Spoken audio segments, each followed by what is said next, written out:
Okay, so, hey everybody.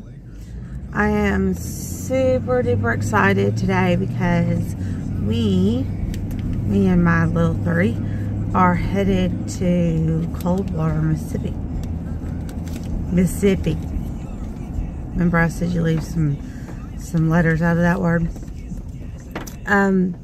We are going to see my babysitter from when I was little, like my Cooper. Remember, he's the 7-year-old. Yell, hey Cooper. Hi. He's in the back seat. Everybody's got like a device. They're playing on Not Lucas. Lucas is charging. Everybody's playing on a game on a tablet or something. Anyway, so like I'm really excited because she's gonna get to meet my little kids, and yeah, so it's gonna be cool.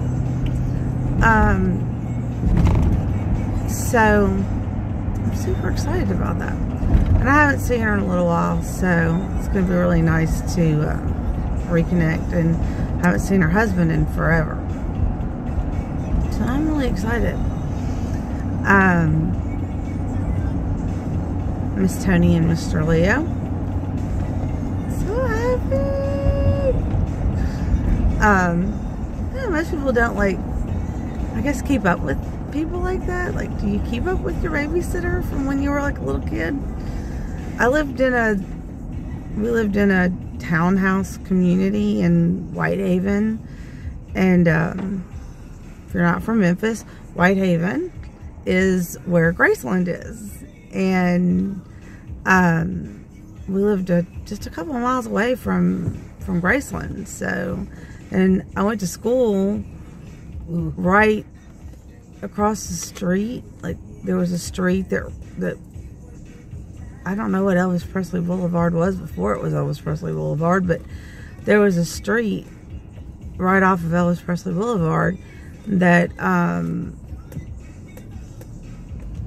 my school was off of. So when I was a little girl, I used to make my mom drive by Elvis's house in the morning, make a U-turn in the middle of the street when we were done, and like honk the horn, because like I was convinced that he would come out.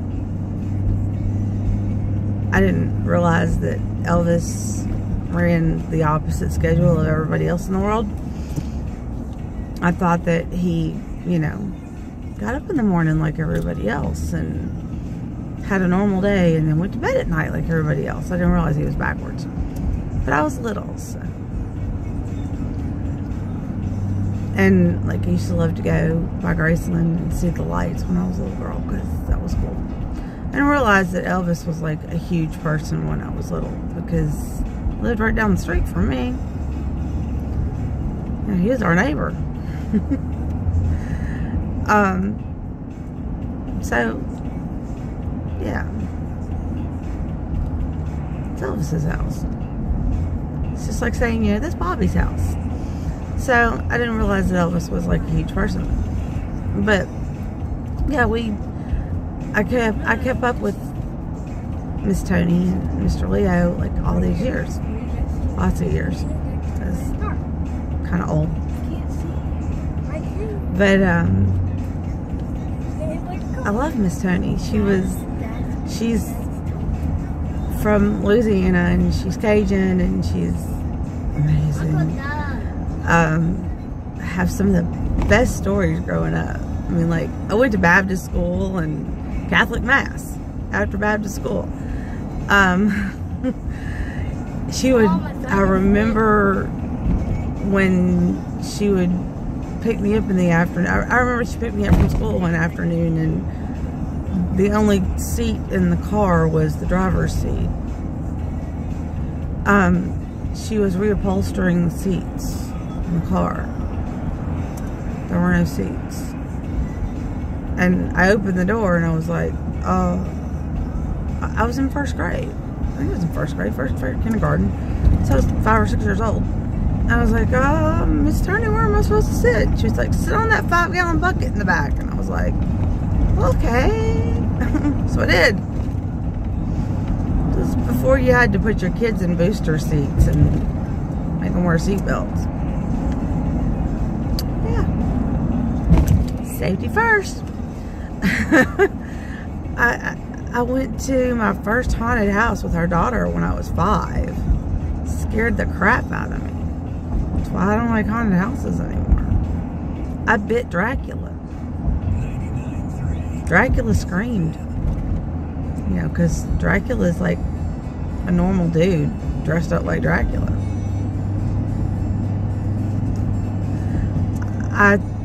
She made homemade muscadine wine, and she thought, this was great, she thought that she had like till in the morning, that it would be okay till in the morning, because like, I don't know if you've ever made homemade wine, but it's in these big glass containers, and this is funny, and you put balloons over the top, and the balloons fill up with the gas from the wine, and when the balloons get so big, you know the wine is done. And so we all went to bed thinking, oh, they'll be done tomorrow. Yeah, whatever. And in the middle of the night, things started to explode. So we woke up to these massive explosions coming from the kitchen. And we all go, like, they were upstairs and I was sleeping downstairs on the sofa because my mom worked nights. And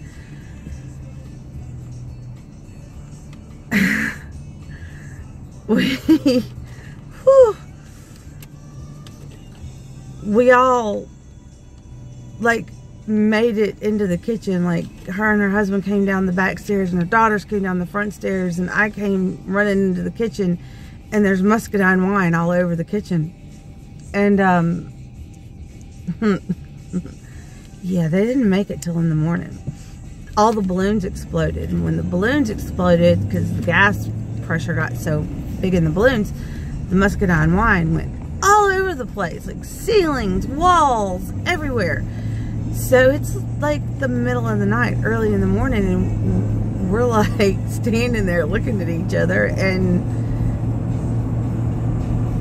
like, we didn't know what to do. We all just started laughing.